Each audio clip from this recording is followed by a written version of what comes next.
那就好。蓝忘机低头一笑，放好碟片，坐到魏无羡身边。魏秘书害怕的话，可以握住我的手。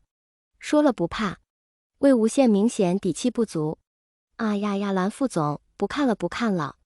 魏无羡拽着蓝忘机的衣服，带着哭腔求着对方赶紧把电影关掉。不是不怕。蓝忘机反问，手臂却将半个身子都扑过来的魏秘书圈在怀里。怕，太可怕了，救命！魏无羡吓得心脏都快炸掉，赶紧示弱，快关掉蓝副总。但蓝忘机不吃这套，他悠闲地靠在沙发上，看着银幕一字一句道：做事要有始有终，魏秘书，我真的害怕。魏无羡抬起下巴，看着近在咫尺蓝副总帅气的脸，自暴自弃地说。蓝忘机垂眸看了一眼怀里炸了毛的猫一样的魏秘书，安抚似的拍了拍他的后背，轻声说：我陪你。我会睡不着觉的。魏无羡脸一红，嘟囔道：我也陪你。蓝副总要出差3天，不带魏秘书。魏无羡接到通知后，短暂的愣了一下。自从做了蓝副总的秘书，魏无羡除了不加班的休息日，都是随时跟在蓝忘机身边。即使有时候开会带秘书不方便，也会在会场外等待，更不要说出差了。蓝副总，我真的不用去。魏无羡将会议文件交给蓝忘机时，忍不住出声问道。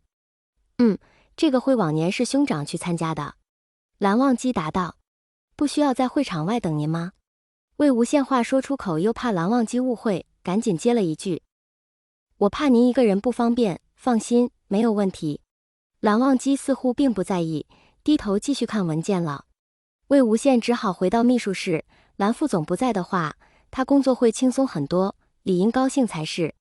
旁边的罗清扬和聂怀桑都已经掩饰不住喜悦的心情，不知为何，魏无羡心里却有一丢丢失落。3天，似乎有些难熬。蓝副总出发那天是周日，蓝忘机虽然表示魏秘书周末可以在家休息，不用来送，但魏无羡还是早早跟司机一起来别墅接蓝忘机去机场。资料我都分类放好了，别在不同的文件夹，一起放在文件盒里面，还有会议材料，蓝董那边也看过了。周6回的话，一路上魏无羡一刻不停跟蓝忘机汇报材料，准备情况。魏英，我都看过了。蓝忘机示意魏无羡放心，你准备的很详细。哦，东西您都带齐了吧？魏无羡又问，天气预报说要降温，大衣带了吗？晚上如果睡不习惯的话，我给您把枕头加急寄过来。对了，早上的咖啡，需不需要让酒店准备一样的咖啡豆？魏英，即使同样的咖啡豆，不是你煮的，味道也不一样。蓝忘机说。那要不？魏无羡皱着眉头思索着。放心，只有3天。蓝忘机忍不住笑了，魏秘书简直把自己当成生活不能自理的工作狂了。但看到魏秘书这样关心自己，蓝副总心里很满意。会议结束当天晚上就回来吗？魏无羡又确认道，会不会太累了？不会，第2天还要喝魏秘书煮的咖啡。蓝忘机认真地说。蓝副总出差后，魏秘书这时空了下来。难得在忙碌的工作中喘口气，魏无羡却百般不适应。早上条件反射般醒来，下一秒又意识到蓝副总不在，不需要去煮咖啡。白天手上的事情3两下就做完了，侧过头就看到副总裁办公室紧闭的大门，心里空空荡荡的。下午早早就融入下班高峰期人流中，被挤来挤去，仿佛人生都失去了方向。魏无羡也不敢多打搅蓝忘机，发过几次信息，确认对方没有其他需要后，就不再多问了。阿蓝副总怎么还不回来呀？魏无羡把下巴搁在一摞材料上，百无聊赖。魏秘书，你在说什么呀？聂怀桑忍不住吐槽，蓝副总好不容易出个差，你就消停点吧。魏秘书已经变得跟蓝副总一样了。工作狂。罗清扬笑道。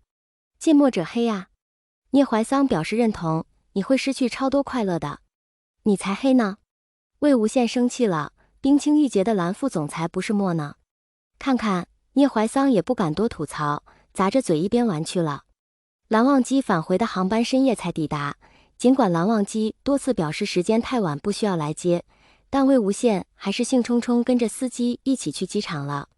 大晚上冷风嗖嗖，魏无羡在车上坐不住，搓着手等在到达出口，伸长脖子盼着蓝忘机。晚上人少，魏无羡一眼就看到蓝副总的身影，笑容藏也藏不住，咧着嘴笑嘻嘻就跑过去帮对方拿行李。魏英，蓝副总对魏秘书来接机似乎并不惊讶。蓝副总辛苦了。魏无羡提着行李开开心心跟在蓝忘机身旁。降温了，冷不冷？不冷。蓝忘机看着魏无羡，疲惫感一扫而空。真的假的？您穿的也太少了，不是带了大衣吗？魏无羡问道。真的。蓝忘机伸手握住魏无羡空着的手，掌心十分温暖。魏秘书的手很凉。我不怕冷的。魏无羡往四周看了一眼，深夜旅客步履匆匆，但也有人忍不住多看了他们一眼。蓝副总，这样别人会误会的。